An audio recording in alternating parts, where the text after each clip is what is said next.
కాకి ఈ కాకికైతే నాకు తెలిసినంత వరకు దానికి నడకే తెలియదు. ఆ దరిద్రపంతా తినేది ఒకటి తెలుసు, దరిద్రపంతా తింటది, నడకే తెలీదు. నడవమన్నాం అనుకో,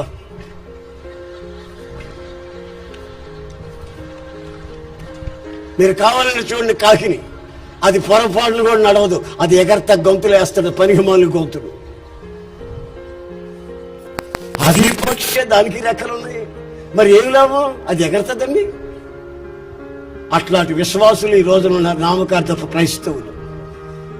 ఇటు పండుగ వస్తే అటు ఎగురుతారు, అటు దొరలు వస్తే అటు ఎగురుతారు.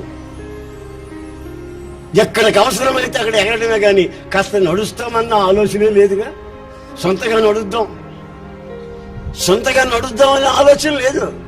ఇటు గొంతు అటో గొంతు, అటో గొంతు, ఇటో గొంతు వేసి గొంతులు ఇవ్వడం మాత్రమే కాకిలాగా.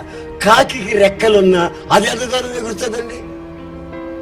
అయితే పక్షిరాజు ఆశించింది తన పిల్లల్ని.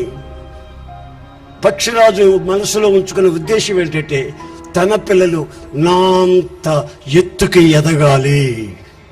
ఆమేన్, ఆమేన్, ఆమేన్. నాంత ఎత్తుకే ఎదగాలి. అంత ఎత్తుకి ఎదిగిన తరువాత ఆహారాన్ని గుర్తించాలి. దేవుని బలవర్ధకమైన ఆహారం, పోషక ఆహారాన్ని వాటిని అవే గుర్తించాలి.